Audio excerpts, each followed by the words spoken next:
It is week 10 of PFR on Lakeshore Public Television. Tonight, it is the opening round of high school football sectionals, Wayne. Yes, it is round one, and you know what they say, it's due or basketball season starts. It is, except for those 6A teams. They get a week off. Yeah, that's right. They have a week off. They'll still all be playing next week. That's right. All right, stay tuned. We have breaking news. Tommy and Wayne, oh, they just don't believe. All that's coming up next on PFR. Who is the dark afraid of? His name is Tim. When you report a power outage, Tim and linemen like him respond to the call.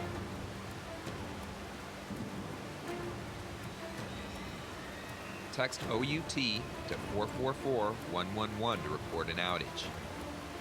With your cell phone, when the power is out, power is still in your hands. Support for PFR and PFR Scoreboard is provided by Geminis, partnering for the future.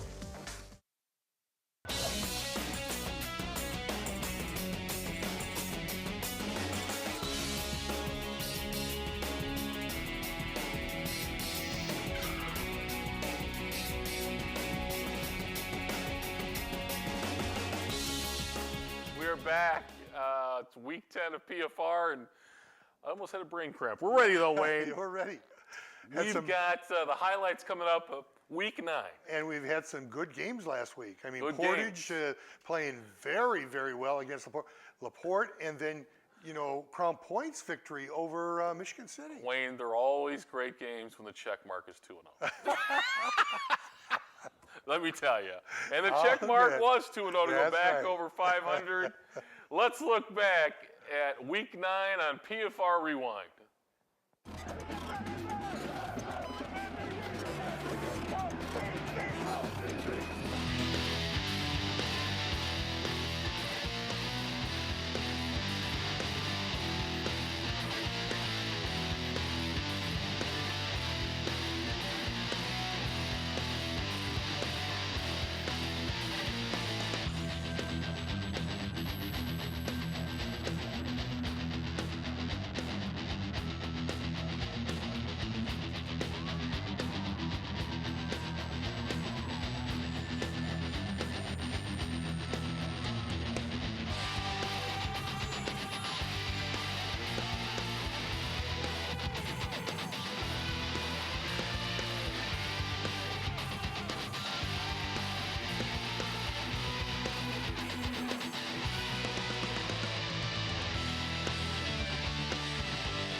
Weather rolling in tomorrow night as well, and tonight. And we've got some good games for the sectionals. Yes, we sure do. Open up here. Let's check out some players of the week. A few different names, a few similar names to the last few weeks. But how about some offensive players of the week?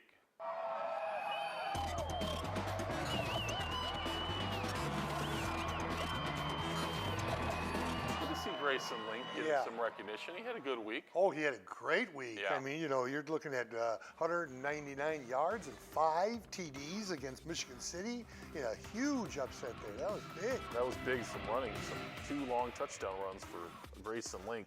And Anthony Macchio from Portage. I mean, He's look had at this guy. Tremendous year. 243 yards, 3 touchdowns, and a huge upset of LaPorte. Maseo and Portage are a team that you don't want to make mistakes against. They will beat you, and LaPorte put it on the turf, I think 3 in the first half. Yeah. And what a year for Dustin Lindley on offense and defense. Undefeated regular season conference title.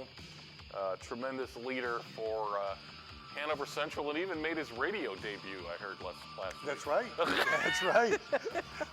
So that's pretty impressive. Tylee Rimmer. Boy, East Chicago just came on. They made the statement. You know, we talked about this being a statement game for them, and they dominated this one nicely, and 3 TDs for Rimmer. One was on a fumble. Somebody picked them, but some others didn't. One in, check marks on the first one. Yeah, there you go. Defensive players of the week. Hey, Nick Lucas and Tyler Frank, Lake Central, combined for 5 interceptions against Valpo. Portage with 7 takeaways against LaPorte. 7. That's amazing. You know, you put it down 7. I don't care what type of team you are, you're going to lose probably. And East Chicago opportunistic as well, causing 5 takeaways. A big, big win for them. How about some special teams players of the week? Andy Karstensen, who had a huge opener, had a big kickoff return against the Brickies. Yeah, he's had a very good season for Highland. Mason Kalitha from Chesterton, he had a 34-yard punt return for a TD for Merrill. He's been a tremendous special teams player this year, as has Josh Gonzalez, kicker for Portage. And Adrian Cantos for Hobart. Both had 25-yard field goals. I love the Josh Gonzalez's of the world that play soccer and football during the same part of the season. That's really great. That is. I love that. I mean, you know, you just change different game, a different night, just change the jersey. Unknown players of the week. Now they are famous. Curtis Nugent from Gavitt, 3 TDs and an interception defensively versus Morton. Marcus Fielder of Clark. Never heard of him. Yeah, 75-yard kickoff return. He threw a touchdown pass. Wow. And he scored a touchdown. He's now famous. And Nick Schoonveld of KV. 240 yards and 2 TDs versus Munster. I think we've had some Schoonvilles in the past playing football down at KV, but big week for him. All right, time now for the Little 5 this week on PFR.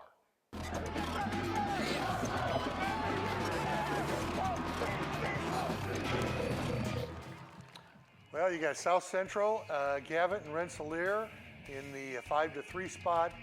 Newton falls to 2 with their loss, and Knox. Knox is playing very, very well. I can't stop looking forward to that possible Knox Whiting game. Possibility, that's right. That's See, gonna be you and I can look ahead. Right. The players can't. No, we're the pundits. We can look ahead. We can look ahead. We do not have to be focused on tomorrow night. The players have to be focused on tomorrow night. All right, how about the big boy poll? The only poll that matters, the top 10.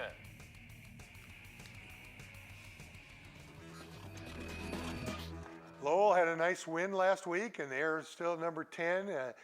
Griffith, they've had a very, very good season. 6-3 for them, conference champs. Shared it with Hobart. And Hobart right there at 8. Valpo struggled a little bit against Lake Central last week. Quarterback got banged up. That hurt them. Yeah, they had the lead. I hope that he's back but he has a week off. Yeah, so he has a week off. Whiting, East Chicago again. Statement game against Griffith. They got another one this week.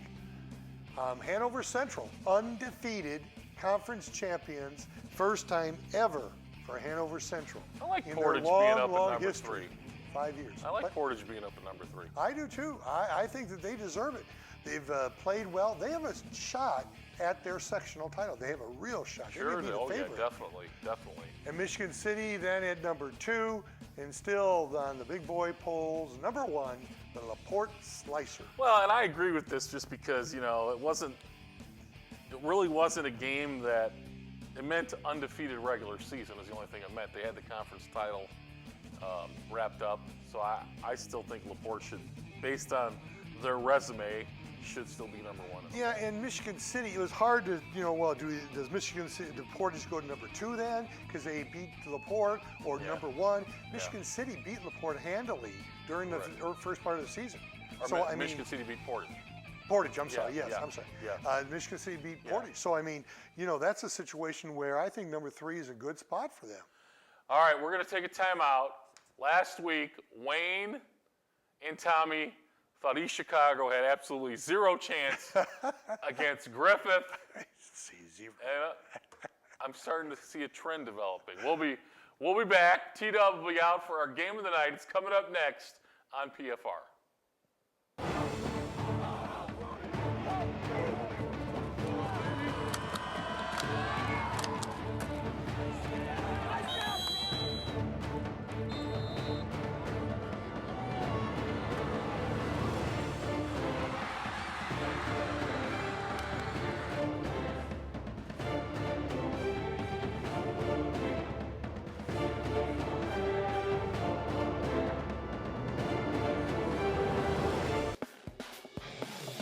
For more information on everything Prep football, visit us on Facebook or on Twitter at PFR Sports.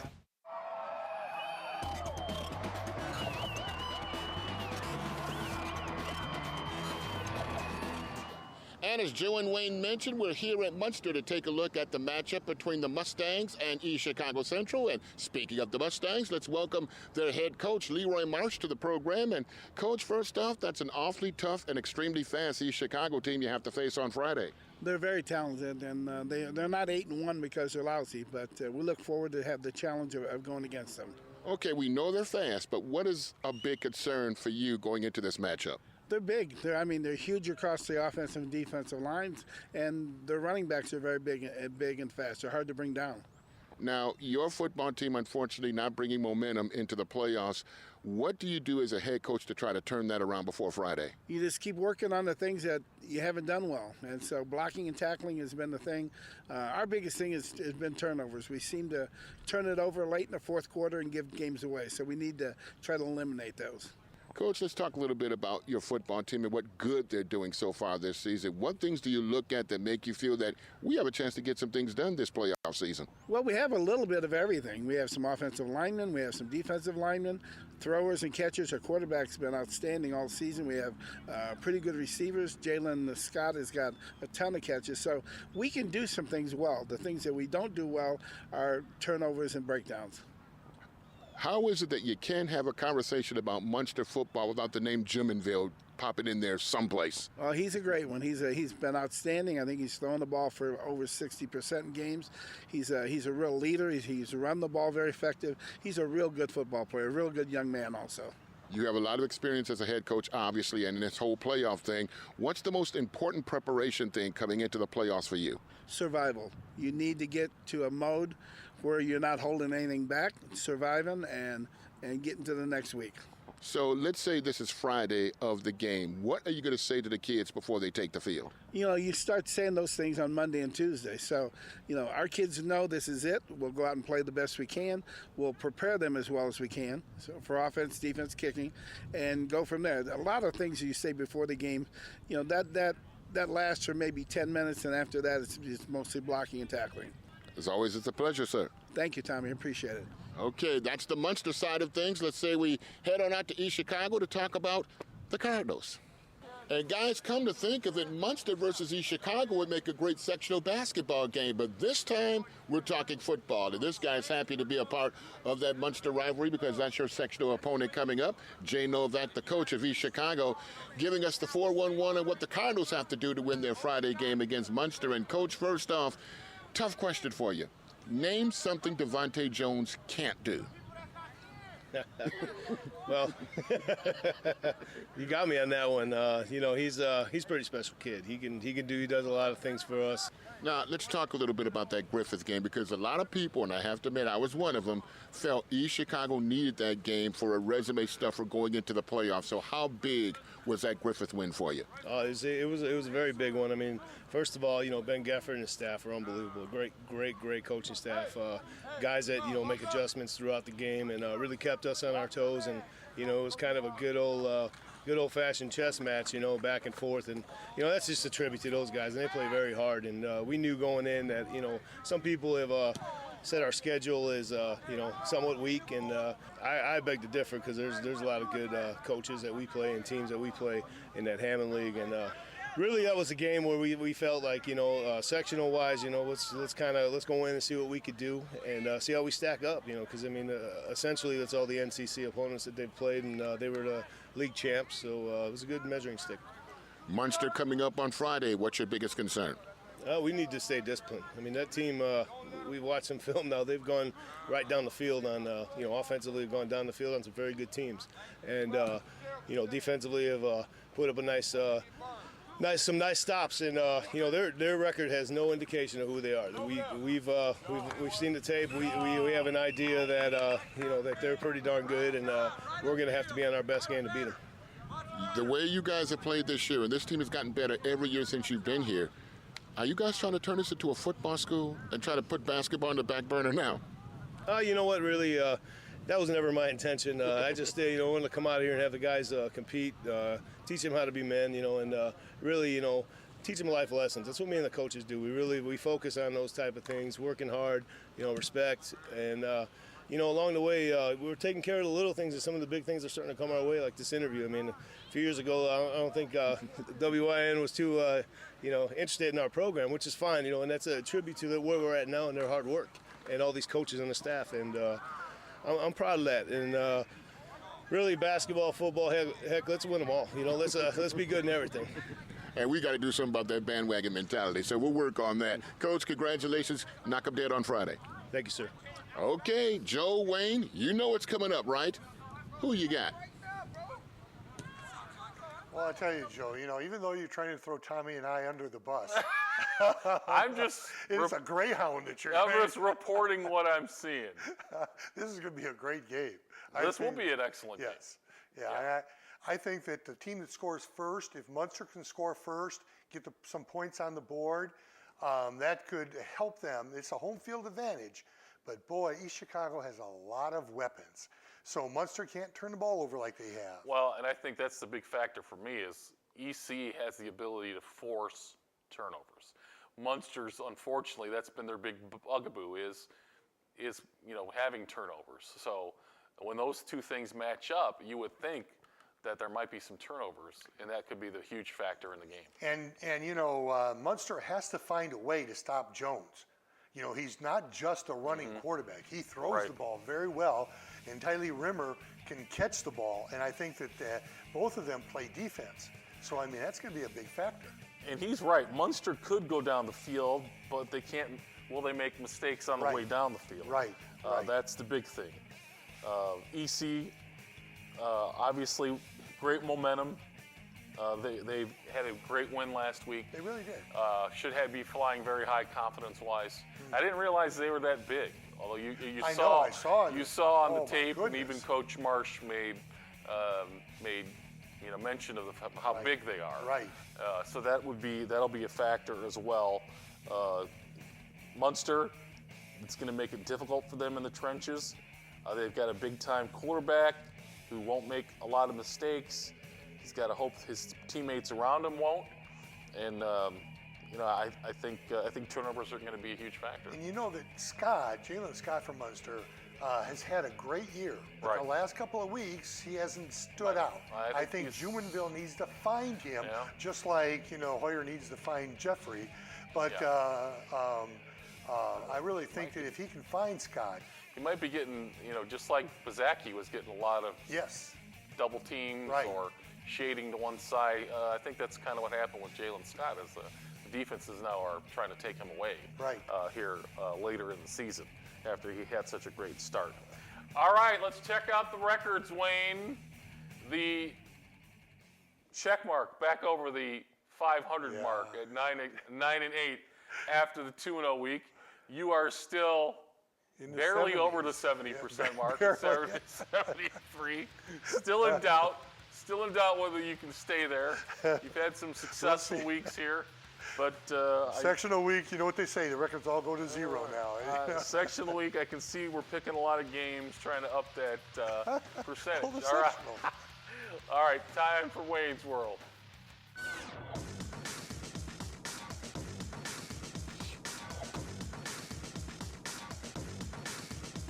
pick a lot of South Bend games this week? Oh yeah, pick all the sectionals that we're in. All right.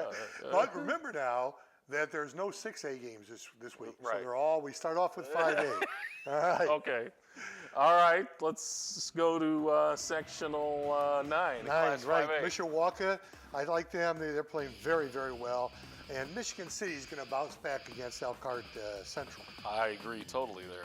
4A, we have The Red Devils. Red Devils, yeah, and it's at the Inferno, so it's going to be Lowell. And this is an interesting matchup in the second one. Gavitt just beat Morton handily last week. Right. Now they have to come back and play him again. How tough is that going to be? You're not going to get me to pick that. Okay, so I like Gavitt in a close one. Highland is at home against Clark, and I like them. KV needs to bounce back. Yes, they do. In 4A Sectional 18, this is still in Sectional 4A. I like KV, against South Bend Clay. I like Hobart against Washington. The good news for Hobart is they're not playing St. Joe's. Yes. And you know what? I like Andrean versus St. Joe's. It was South Bend, Washington that took Andrean out last Yeah. year. And St. Joe's has struggled this year. Now it's at St. Joe, but still, they struggled a little bit. Big game for Andrean. Yes, They had a big tough road game. And they had a tough game last week against Lowell. I would say the Prairie is the top team and top favorite in that Oh, section. I would think so. Yeah. I would think so on that. So we'll see if they get off to a good start. In 3A, this is Griffith and John Glenn. Oh, wait, we have a check mark sighting. Oh, we have a checkmark sighting. Okay. Somebody's going to pick a South Bend team. South Bend St. Joe picked over Andrean. South Bend St. Joe's has beaten Hobart the last 3 years, as we alluded to. They tend to be one of those teams that all of a sudden when the sectional starts, they start playing better. Well, Imagine that. Imagine that. Chris Skinner, you got your bulletin board material right here. Yeah. Niners lost to South Bend Washington last year. I just think that's a tough trap road game for Andrean. Yeah, it's going to be a good game. Andrean's Reardon has to play well, and we've got to see something from their running back, Ryan. Yeah. We have to see something. St. Joe's points to week 10. All right, I like Griffith over Glenn. Glenn Me too. usually is a good program, but they struggled this year quite a bit. Rensselaer is coming on, playing very well They are. this season. See how far they can go. That's right, 3A. but it's at the new stadium for Calumet, so that's cool. Hanover? I like Hanover over Hammond, the only undefeated team in Northwest Indiana. Can't get caught looking ahead. That's right, and they can't get caught looking ahead because, they want to look at Mishawaka Marion, although... Don't want to look at that anyway. Yeah. So don't even think Don't about think it. about that. Yeah. All right. Sectional In Sectional 2A, this is Whiting over Boone, and North Newton over Bowman. That'll be an interesting matchup, North Newton and Whiting. Yeah, it certainly will. And Knox playing very well over Roosevelt, and River Forest over Bishop Knoll. All right. Class Then 1A. 1A, we've got Pioneer is just unbelievably outstanding. They're good. I like Lake Station to get a win here in the North White. I love Lake strength. Station as well, but But another check what mark. an outstanding coach, Jim Yeah. Davis. And, Yeah. these are two teams that are familiar with each other. He's won over 200 career games. North White's another one of those teams that they win Win in postseason the games. sectional. Yeah. Okay. We've got Judson Jays. over South Newton, who's struggled a little bit this year. And then finally, we've got South Central, winning against West Central. And then the game of the night. The game of the night. I wrestled with this one. Tossed and turned on this one. Looking Changed for it this back one. and forth. Yes, I did. Got the eraser out. I'm going with the upset. You were breaking down computer statistics and Sandgren ratings and scouting reports. You have a lot of free time now that you're. Yeah, I do. You like Munster because you just don't believe. I just don't believe. They're at home. Hey, and Coach it's- Novak, a couple years ago, Stacey Adams had East Chicago out there in the semi-state, so we were there. Yep, that's we were right. there when that happened. That's right. That's All right. It's going to be a great game. Get out to see this one. You like Munster. Is there a check mark left in the building? There is. Wow. Going with the Cardinals. Yeah, and you know, it's just look at that first comment. Tommy and Wayne, they just don't believe. They don't believe in each. T-Dub's out there talking hoops. Come on, Tommy, it's football season. Here's the Chicago's bus. thinking football. Here's the bus. I got my ticket. You guys are still not on that bandwagon yet. The last thing East Chicago wants to think about in basketball is Munster. Yeah, yeah. Right? Right. That's the absolute last thing you want to think about. All right, should be a great Friday night. We'll be here tomorrow night live at 10:30. A lot of highlights of the first week of the sectionals. We'll see you then. Good night. Go Cubbies. Go Bears. Yeah. Who is the dark afraid of? His name is Tim. When you report a power outage, Tim and linemen like him respond to the call.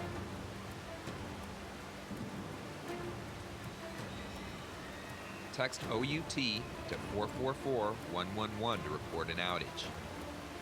With your cell phone, when the power's out, power is still in your hands. Support for PFR and PFR Scoreboard is provided by Geminis, partnering for the future. Captioning for PFR and PFR Scoreboard is provided by Voice to Print Captioning, LLC. Wardrobe for PFR and PFR Scoreboard provided by Gosser Corporate Sales Incorporated.